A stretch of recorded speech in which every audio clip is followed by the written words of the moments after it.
Welcome to Therapy Tech and Takeout, where humor meets healing with bite-sized chunks of wisdom and techie tips. I am Toni Teixeira. I am a therapist, entrepreneur, recovering overthinker, and I like to think of myself as a little bit of an ethics nerd.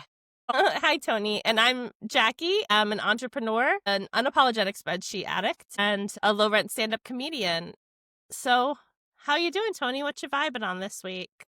Yeah, it's been kind of a rocky start to the week. I was really blown away yesterday morning when I opened my phone and I had found out that Rob Reiner and his wife were murdered. They were stabbed, and yeah, and then later in the day to find out that it was their son. Yeah. So it just the unexpectedness, of course, hit me, but really the topic of mental health, mental illness really came up. And, I was just really thinking, Jackie, about how it doesn't matter where you come from. It doesn't matter who you are, how many resources you have, how much money you have. Mental health, mental illness just affects us all. Yeah.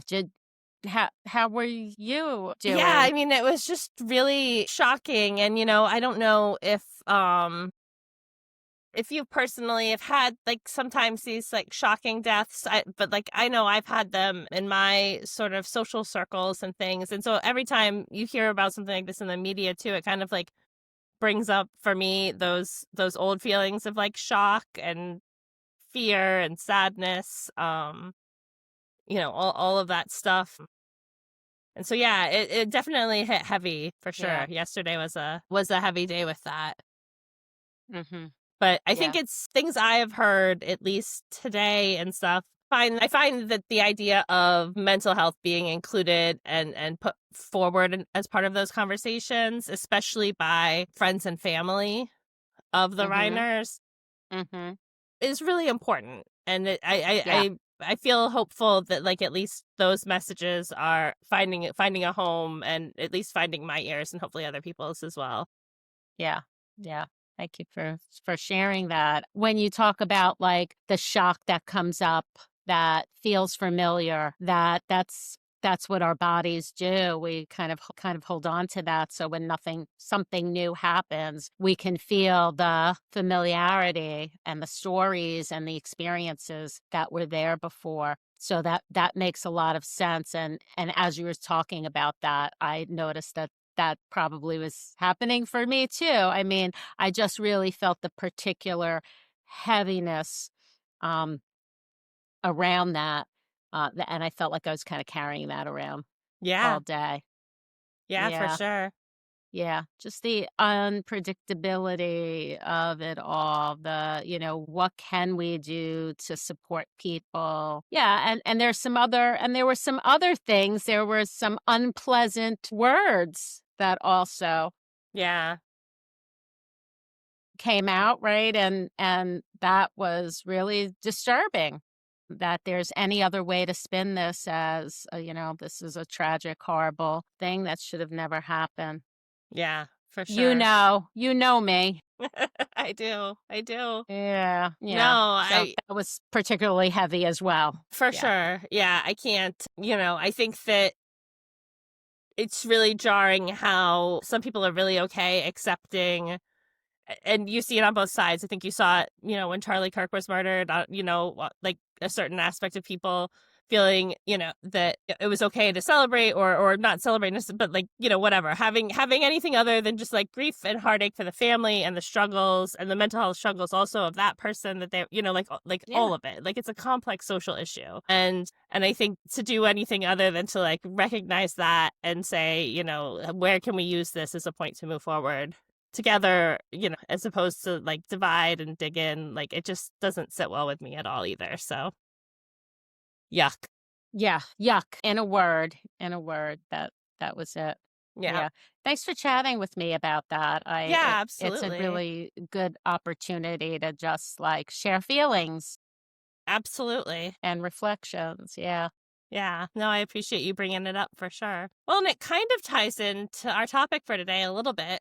And that, Well, you know, yeah. Mhm. as we think about what lies beyond this life or however you want to think about it and God, today we're Mhm. talking about an article about AI as God or technotheism. Is that the right term? Robotheism. Robotheism. There we go. I'm like, I know Yes. I don't have it right. Yeah, robotheism. Sorry.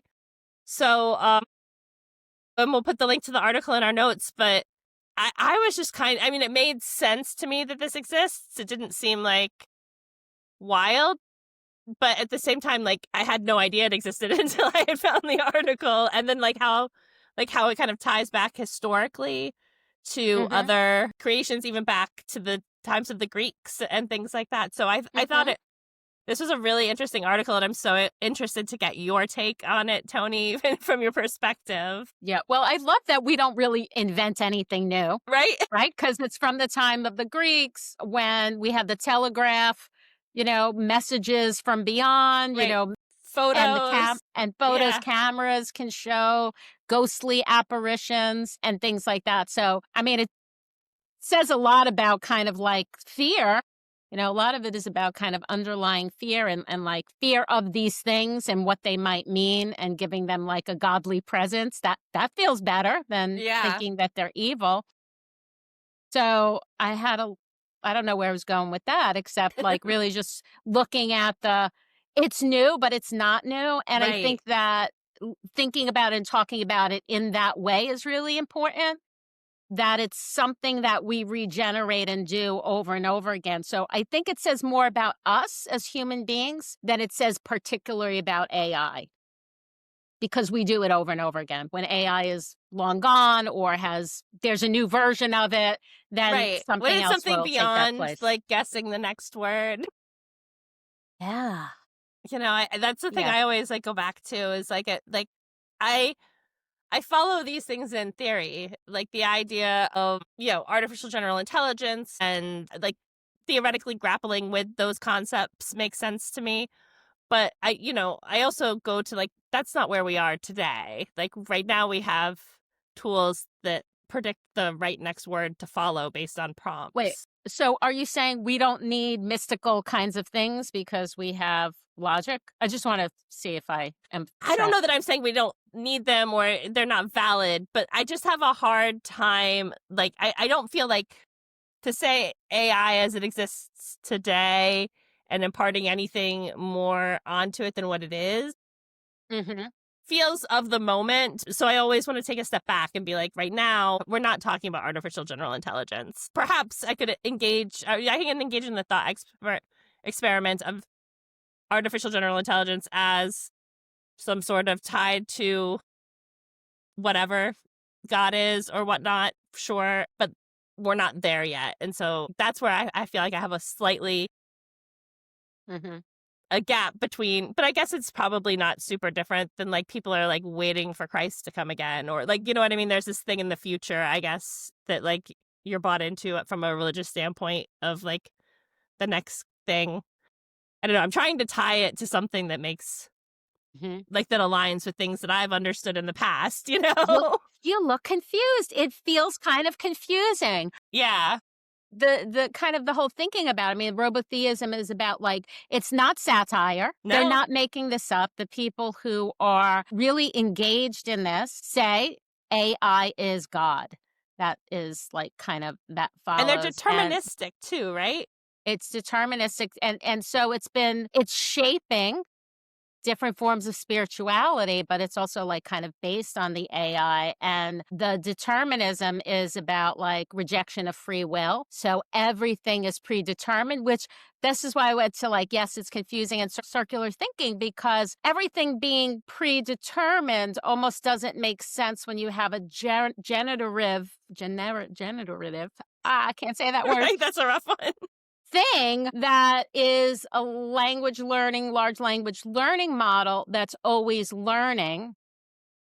And you're not really sure what path it's going to take in that moment. It really could take lots of different paths. So I kind of felt like, wow, that's really weird that it's based on determinism. Yet I feel like the model is like kind of very open and not necessarily Right. determined and is always learning and becoming different. So that's where my confusion, like when I heard you, I was like, yeah, this is kind of where I'm confused. I don't know how these things jibe, how they go together. The things I could definitely relate to about it, though, were the idea of coming to this for, a sense of community, a sense of like a shared place where you can sit in like uncomfortable or unknown thoughts and have that sort of experience, and like traditional existing religions don't fill that gap for you. I get, like, I can relate to that. Like, that definitely made sense and makes it, The where sense of community and being able to ask questions. yeah, Yeah, yeah, yeah. Yeah, I could see that. Tying this back to what we were talking about, what we're always talking about mental health was, they were talking about how this was helpful and this helped some people deal with depression, personal struggles, yeah, guilt, addiction. yeah, Having this religion to come back to bolstered people up. I and thought that was really interesting. yeah, for sure. And I think you see that historically in things, right? Like, I think, back to something like an AA program or whatever. It's like you don't have to believe in any specific God, but you have to believe in something high, like that. The idea that there's something higher than Mhm. yourself, I think, and having something where you can actually believe that in, like not just feel like you have to believe it, or like, something where you can really feel like body, your whole being is on board with it. I'm Yeah. sure is really helpful. Yeah. And the other piece that this was interesting, like kind of speaks to that mental health piece is because of the determinism as the basis for it, it reduces your anger because then you're like, somebody did something messed up. If I believe they really had no control or that thing was supposed to happen, that's going to release kind of guilt, blame, shame, and Yeah. all of that.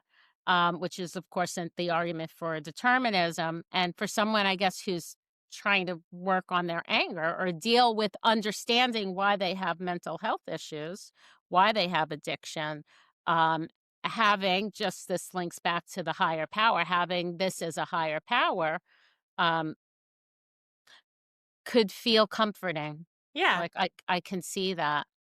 Yeah.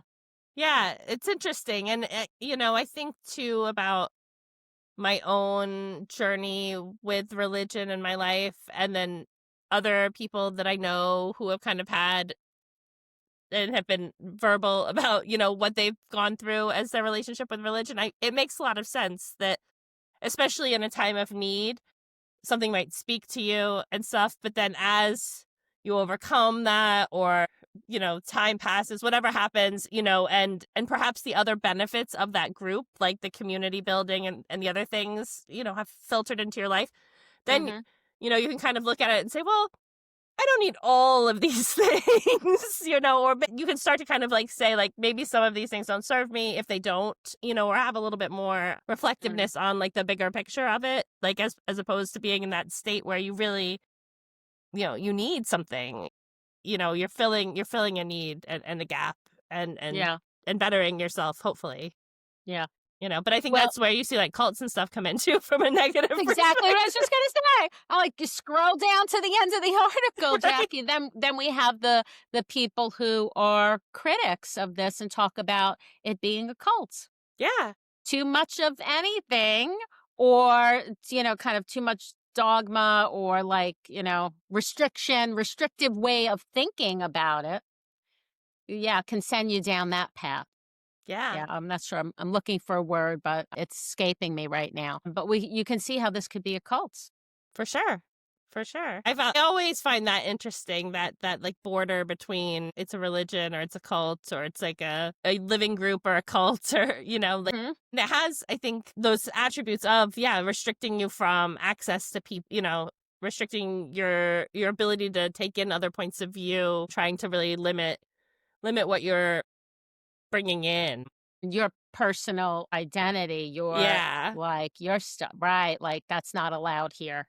Right. You have to just Right. you need to go be a blank slate, or, and just accept all of this. And I think that's probably why it's so easy to get caught up in them when you're in those frames of mind. And I think that kind of, well, totally different, ties into some of the stuff we were talking about earlier. Even like some of these things are from the outside really hard to recognize that people are going through these struggles with mental health, right? So, and somebody could go all the way down a road and be, a cult before you even really understand that, oh, Yeah. they had some issues that, Yeah. and again, like, then what do you do once you identify It it? it's really insidious, and any relationship that's gonna be manipulative is going to be kind of a grooming, taking you over a little bit at a time, so you're not even noticing that it's happening as it's happening. And anything that's black and white is, not really helpful. That's inflexible thinking, and we need to be flexible because the world is not black and white. There's lots of shades of gray. But on the other side of this, Jackie, like if we step away and we say, okay, AI is not God, but thinking about the power it can potentially have, here's a weird Yeah. question. What if it's God and we don't know it? Or what if it Right. has, take away the word God, what if it has so much more power than we're aware of? And it is shaping us in a way that a higher power might. And who controls it? Who's developing the algorithm for those messages? Does Right. that That was what I was just about to say. Like, to an extent, we're already, experiencing these types of, like, how are we being controlled without our knowledge or consent from these tech companies and, other places. And again, back through history, media, and all of those things. We see common threads, but it's just accelerating at this point, and I think that it's interesting. Like, we don't know where it's going, and I think that that's the part that the adrenaline junkie side of me, like, gets and is on board with, or, like, understands, but on the same side, it feels like there should be, some sort of, like, scientific method or, like, oversight, things like when we're doing, like, important things, like when we were doing, like, nuclear research and things like that, right? There was more of it might not have been transparent to the public, but at least you would hope there was oversight and scientific method and all of these sort of things being applied, where I don't feel like that's happening. And this is a huge, societal shift. Yeah, yeah. It's insidious, speaking of being insidious, because it's everywhere. I mean, I go in, I think we were talking about this recently. I go in to write an email and I don't ask for it, but there's like a grayed out answer to the email that I just received. And I'm like, what's that all about? I Yeah. didn't ask you to draft an email for me. And then I it didn't will ask you pop. to read my email. Yeah. What are you doing looking in my email box? Right? Like, I mean, that's kind of wild to think that, but it's true. Like, these guys, and I hadn't read the article yet. I just saw something pop up today about, like, that the big AI companies, or maybe it was just like OpenAI, but they were saying that they're really cagey about saying what happens to people's data when they die. And so I'm interested to, like, learn a little bit more about that too, because I think that that's an interesting component of all of these things, right? Like, when we're no longer here, like, is somebody else keeping up our social media account? Are we handing these things off? How are people dealing with that? I think that that's another component of it. It's, like, integrated into our life cycle now, which to some extent makes the argument that maybe there's something more to it. But, I don't know. I hope it's not godlike. I hope that's not where we head with it. But I don't think it Yeah, sounds. in terms of it having so much control and power Yeah. and shaping ability, yeah, Yeah. Like, I yeah. don't. I I thought kind of I remember thinking, oh, technology, I want technology to do all the stuff that I don't want to do, like clean my house. I want the Jetson maid Right? to come over. Like, all of that. Why I can't want I the have tech that? for. Like, I don't want the tech to, like, write for me, or like, Right. like, control my government or things like that. Or But it feels make like that's not the decisions way we're for me, heading. like even what's gonna be in front of my face. I mean, literally, it's deciding what stimuli I'm gonna be presented in my day. Yeah. Right. And it feels like if somebody did that, if you captured people and you got them addicted to something like that, and then you were selecting the stimuli to keep them hooked on it, it feels like if you were saying it about anything other than social media, we'd be like, well, that should definitely be looked at by somebody. Like, Somebody should maybe do we shouldn't let something. children have, like, unfettered access to that, like, but for whatever reason, it doesn't seem like that's what we're Because doing. no one is putting us in handcuffs and putting us in front. I'm thinking like of Clockwork Orange, actually, as you Yeah. were talking about that, right? Like where you're forced to see that. It's because free will, we get to decide. And interestingly enough, for those people who say that, the determinism is really the thing, maybe you get a choice whether or not you want to use your phone or scroll on social media. I don't know, but I think because we step into that space, we don't notice that it's happening. We Yeah. don't notice that we're being shaped because it feels so much like a choice. We think it Right. feels like it. We want to believe it's a choice. Right. Well, just like the gambling addict or, like sort of anything that hits that dopamine receptor, right? Be it, from a hard drug to an activity or, your social media feed, we're wired similarly, right? To respond to that. I hope it helps people from a perspective of empathy too, though, that this is something that we're all susceptible to. We are. Yeah. Yeah, for sure. For sure. I mean, like kind of getting sucked in. Sucked in to any sort of thing where it's not helpful to you, and it's no longer serving Yeah. you, it's harming you, Yeah. and it's Yeah. steering you in a direction, and you don't really have Yeah. the tool set to take control again. Yeah. Yeah, and the reason, like, it can happen to anyone because it's not about personality, it's not about traits, it's about the state that you're in, and we're all open to being vulnerable. We can be vulnerable at any minute, at any time, and vulnerability and loneliness brings us to, search. Which is a positive thing, which is a trajectory in the right direction because despair is gonna bring us to places that are really dark. But if you're looking for something, then, a community that's like, "Oh, come here, we'll love you, we'll take care of you." Of course, we're gonna move to that in moments of vulnerability. So we're all really vulnerable to cults and Yeah, to, cults or scams, I've heard that too from people who have fallen into the scams with people online and have sent them just incomprehensible amounts of money, and they're like, I'm not, I was a finance person, or I was at this, like I have like the understanding, I understand on a logical level this is a scam.